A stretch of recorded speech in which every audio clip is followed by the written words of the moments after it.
सबको जानते हैं कि झारखंड पब्लिक सर्विस कमीशन का दूसरा नाम अगर कहा जाए तो अनियमितताओं का वो केंद्र बिंदु है, भ्रष्टाचार का वो एक केंद्र बिंदु बन गया है। छात्रों के भविष्य को संवारने का वो स्थान होना चाहिए था, लेकिन वो स्थान भ्रष्टाचार का अखाड़ा बन चुका है। और आज से कुछ दिन पहले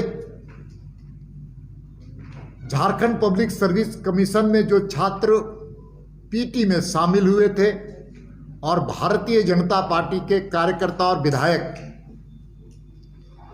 इन सारे विषयों को लेकर के सड़क में उतरने का काम किया था और माननीय उनके सम्मानित चेयरमैन के पास भी अपनी बातों को रखने का काम किया था।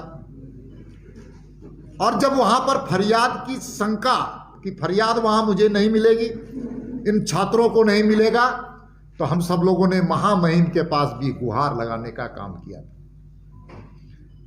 और मैं बधाई देना चाहता हूं, छात्रों को अभिनंदन करना चाहता हूं जो संघर्ष कर रहे हैं न्याय के लिए। और संघर्ष के रास्ते पर हम सबको जानते हैं सत्य की विजय होती है, सत्यमेव जयते। और कल जो वेबसाइट में उनका हम सबको जानते हैं कि 49 छात्रों का जो पहले रिजल्ट में सफल हुए थे उनको फिर से असफल घोषित किया गया उनके वेबसाइट में। हम सबको जानते हैं कि इसके पहले भी ये नियमावली का मैंने उल्लेख किया था कि नियमावली 30 में उल्लेख है कि जो छात्र परीक्षा देंगे, पीटी परीक्षा देंगे, प्रिलिमिनरी टेस्ट देंगे, प्रारंभिक परीक्षा देंगे, तो उन सभी बच्चों के आंसर शीट जिसको OMR कहा जाता है उसको प्रकाशित किया जाएगा। और हमने मांग किया था कि जितने बच्चे परीक्षा में शामिल हुए हैं सबके OMR प्रकाशित की जाए। हमने उस वक्त भी कहा था कि प्रोविजनल रिजल्ट क्या होता है। और आपको मैं बधाई देना चाहता हूं कि संघर्ष की लड़ाई में आप सब लोगों ने न्याय के लिए संघर्ष और न्याय की विजय के लिए आप सब लोगों ने भी हम सब लोगों की आवाज बनने का काम किया। आज मैं कह सकता हूं कि भारतीय जनता पार्टी जेपीएससी पर जो आरोप लगाया था वो सही साबित हुआ है। और मैं इतना ही पर आप विराम नहीं लगाना चाहता हूं। मैं मानता हूं कि ये तो गड़बड़ी का उजागर हुआ है, ये प्रारंभिक अवस्था है, ये तो केवल गड़बड़ी की शुरुआत दिख रही है। और छात्रों के दबाव पर, हम लोगों के दबाव पर इनको इस प्रकार के निर्णय लेने के लिए बाध्य होना पड़ा। लेकिन मैं बार बार कहता हूं ये गड़बड़ी बड़ी व्यापकता पर हुई है, व्यापकता पर हुई है, व्यापकता पर हुई है। इसलिए सभी बच्चे, मैं मांग करता हूं राज्य की सरकार से कि नियमावली 30 का जेपीएससी पालन करे, सभी बच्चों के OMR वेबसाइट में लोड किया जाए, सभी बच्चों के। ये तो केवल साहेबगंज और लोहरदगा के कुछ बच्चों का किया गया है। और हम लोगों ने जो छात्रों ने लोगों ने आरोप लगाया था उसी आरोप की जांच हुई है। लेकिन इस मामले में मैं कहना चाहता हूं कि ये गड़बड़ी प्रारंभिक अवस्था में प्रथम दृष्टया में सच साबित हुई। लेकिन जिन छात्रों के साथ 49 बच्चों के कारण 49 बच्चे परीक्षाओं में उत्तीर्ण नहीं हो पाए, अगर 49 बच्चे गलत लोगों को किया गया है, मान लीजिए उनकी ही बात रखी जाए, तो 49 जो अच्छे मेधावी बच्चे हैं वो वंचित हो गए, तो इसके लिए कौन दोषी है? दोष तो निकल गया है अब प्रारंभिक जो दृष्टया प्राइमा फेसिया में, लेकिन भविष्य ये जो हम लोगों ने आरोप लगाया था ये दिख गया। अब मेरा ये कहना है कि जिनके कारण ये स्थिति पैदा हुई उस पर एफआईआर दर्ज होनी चाहिए, मुकदमे दर्ज होने चाहिए, मुकदमे। छात्रों के भविष्य के साथ खिलवाड़ करने वाले पदाधिकारी अधिकारी कौन है? वो कोई छोटा अधिकारी तो इसमें इस निर्णय को प्रभावित नहीं किया, परीक्षा फल को प्रभावित नहीं किया होगा। कोई चपरासी रैंक का अफसर, कोई क्लर्क रैंक का अफसर, कोई ऑफिसर इस प्रकार का काम नहीं कर सकता है, ये मैं मानता हूं। इसलिए उनके चेहरे को उजागर करने के लिए एफआईआर दर्ज अविलंब हो। और दूसरी बात, चेयरमैन साहब को अभी सरकार तुरंत बर्खास्त करे, बर्खास्त करते हुए एफआईआर दर्ज होनी चाहिए, क्योंकि जांच को प्रभावित कर सकते हैं। और तीसरा, सरकार में अगर नैतिकता है, सच जनता के सामने लाने का उनके पास अगर मादा है सरकार, तो ये सारे प्रकरण की जांच सीबीआई के अधीन होनी चाहिए। सीबीआई की जांच करने की अनुशंसा करे। सच है तो डर क्या, सच को आंच क्या? अगर गलत है तो आंच आएगा ही। इसलिए मैं मांग करता हूं राज्य की सरकार से कि पूरे प्रकरण की जांच सीबीआई से हो। और भारतीय जनता पार्टी लगातार इस विषयों को लेकर के आगे बढ़ेगा कि दूध का दूध और पानी का पानी होने के लिए हम सब लोग सीबीआई की जांच की मांग करते हैं। साथ में कुछ कांग्रेसी नेता अखबारों में बड़ा बड़ा बयान दे रहे थे कि वहां कुछ गड़बड़ी नहीं हुई है, वहां सब कुछ पाक साफ है। अब थोड़ा वो भी समाज से माफी मांगने का काम करे और छात्रों से माफी मांगने का काम करे। बड़ी बड़ी बात। और कांग्रेस को भी, कांग्रेस के बड़े नेताओं को भी ध्यान देना चाहिए कि भ्रष्टाचार का समर्थन करने से उनके पार्टी को भारी नुकसान हुआ है, भारी नुकसान हुआ है।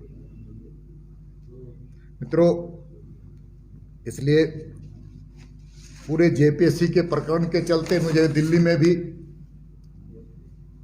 में हमारे कई मित्र, कई नौजवान मित्र, कई बुजुर्ग जिनके बच्चे झारखंड में पढ़ते हैं, उन लोग आकर के कहते हैं कि झारखंड में अब जेपीएससी की परीक्षाएं के कारण झारखंड का चेहरा और दागदार हुआ है।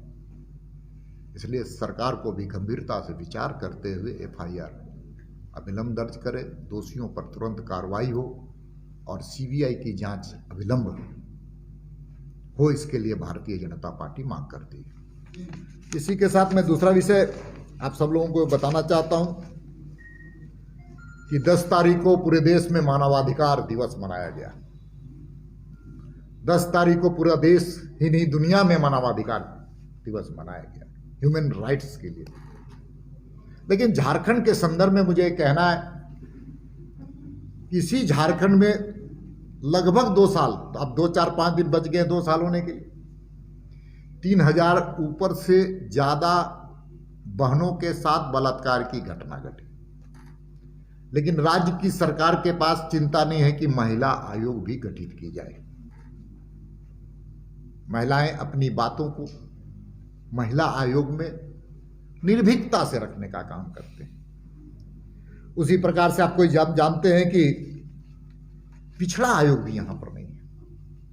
ये सारे बातें मानवाधिकार के संदर्भ में मैं बात कर रहा हूं, जहां पर वो समाज जाकर के अपने ऊपर कुछ घटनाएं घटती हैं तो उसको वहां रखने का काम करता है और उसके माध्यम से न्याय की आशा करता है।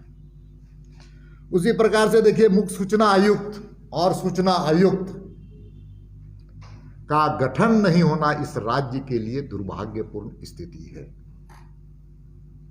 यह भी मानवाधिकार से जुड़ा हुआ है।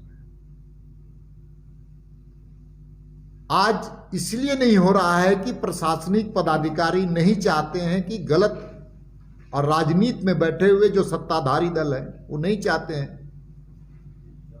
कि जो प्रशासनिक व्यवस्था से और राजनीतिक व्यवस्था से जो गड़बड़ी हुई है वह समाज जाने और संबंधित व्यक्ति जाने।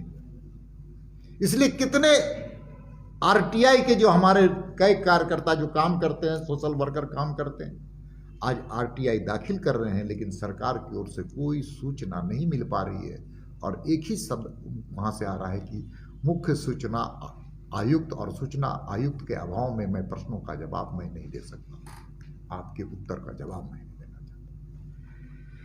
इसी प्रकार से हम कह सकते हैं बाल संरक्षण आयोग। बाल संरक्षण आयोग भी एक महत्वपूर्ण चीज है। आप जानते हैं कि यहां पर ह्यूमन ट्रैफिकिंग की घटनाएं सबसे ज्यादा होती है।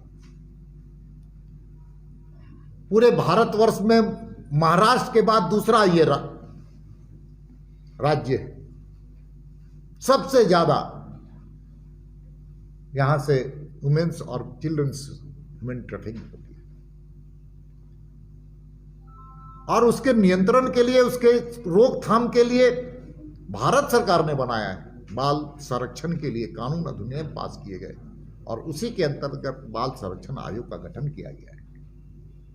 लेकिन उसका भी गठन नहीं होकर के इस बात को साबित करता है, हम कह रहे बार बार यहां पर सामाजिक कुरीति है, डाइन बिसाही की घटनाएं घटती है, लेकिन आज जो उसका प्लेटफॉर्म है उसके निदान के लिए उन संस्थाओं का जो संवैधानिक संस्थान है, आयोग है, उनका भी गठन नहीं करते हुए राज्य की सरकार की मंशा साफ नजर आती है कि जो दलित है, महिला है, पीड़ित है, पिछड़ा है, बाल संरक्षण आयोग है, इन प्रकार के चीजों का आयोग का गठन न करते हुए इस बात का स्पष्ट संकेत राज्य की सरकार की ओर से मिल रहा है कि सरकार को इन वर्गों से कोई मतलब नहीं है, और उन पर हुए अनाचार और अत्याचार से राज्य की सरकार को कोई मतलब दूर दूर तक नहीं है। इसलिए भारतीय जनता पार्टी मांग करती है कि ऐसे संवैधानिक आयोगों का गठन अविलंब करे, जिससे समाज को एक नई आशा दिखने में सहयोग मिलेगा। तीसरा विषय मैं आपके सामने ध्यान आकृष्ट करना चाहता हूं कि झारखंड के कई कांग्रेसी राजस्थान गए, महंगाई के सवाल पर गए कि घूमने गए।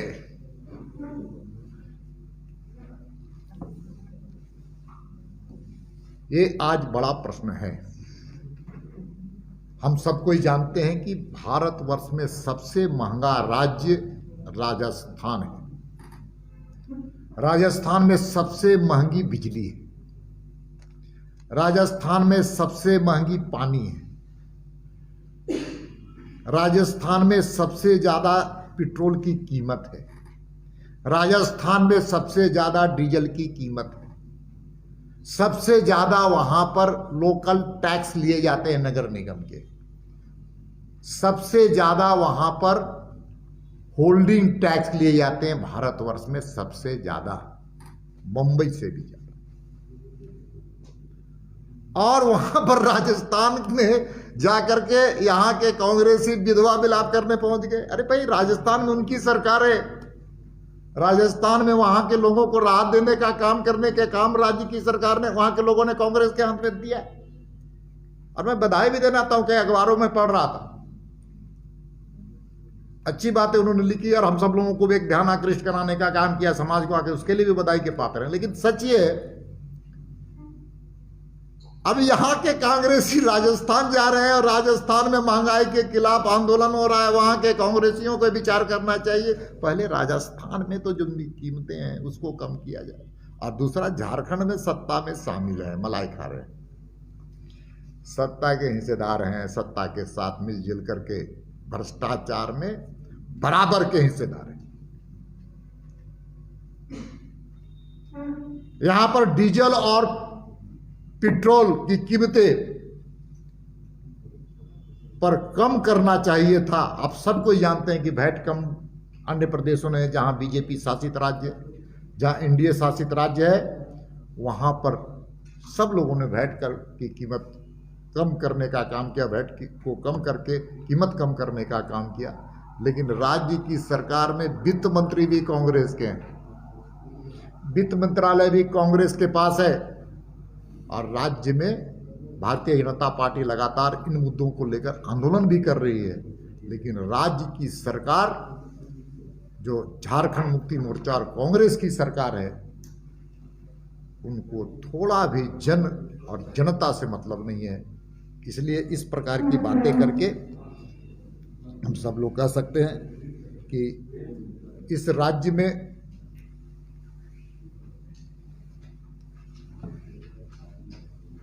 राज्य की सरकार जन विरोधी सरकार है। इसलिए तीनों विषयों को मैंने रखा। मानवाधिकार के विषय में भी कहा कि यहाँ पर ह्यूमन राइट्स का कोई अध्यक्ष भी नहीं है, ये भी मैंने उल्लेख किया है, उसको खाली आपको ध्यान दिला देते हैं। इसलिए आज 3 बिंदु पर जेपीएससी के मामले पर हम सब लोग मानते हैं कि समस्या वहाँ पर विकराल रूप है, और हम लगातार वहाँ पर वहाँ के अनियमितताओं के खिलाफ लगातार संघर्ष कर रहे हैं। वहाँ के छात्र संघर्ष कर रहे हैं और गड़बड़ी का उजागर भी हुआ है। उसी तरह से मानवाधिकार के जो हमने कई बिंदुओं को आपको सामने रखने का काम किया, और कांग्रेसी और राजस्थान का पर्यटकीय दौरा इस संदर्भ में हम आपके सामने हमने ध्यान दिलाया है। बहुत बहुत धन्यवाद आप सब लोगों का। हमारी आपकी ओर से कोई प्रश्न है तो सवाल है। जेपीएससी में जो 50 लोगों को जो किया गया, तो वे लोग हैं जिनका रोल नंबर हम लोगों ने उजागर किया था। ऐसे तो 490 हो सकते हैं, 1090 हो सकते हैं, तो फिर इस पीटी परीक्षा के रिजल्ट का नहीं, मैंने कहा कि पीटी परीक्षा रद्द होनी चाहिए। पीटी परीक्षा रद्द होनी चाहिए, इसलिए रद्द होनी चाहिए कि ये भ्रष्टाचार, वहां पर अनियमितताएं उजागर हुई हैं, और पीटी की परीक्षाएं अविलंब रद्द हो, एफआईआर दर्ज हो, सीबीआई से इसकी जांच हो। बीजेपी जेपीएससी मुद्दा को लेकर सड़क पर भी उतर गई है, सदन में क्या प्लान है? अब 15 तारीख को विधायक दल की बैठक भारतीय जनता पार्टी की होनी है, और हर समस्या, जनहित के हर मुद्दे को भारतीय जनता पार्टी के विधायक हर बार की भांति पिछले सत्र में भी उठाने का काम किया था हमारे विधायकों ने, पार्टी के विधायकों ने। इस बार भी पीछे नहीं हटेंगे, आगे बढ़कर के सरकार को घेरने का काम करेंगे।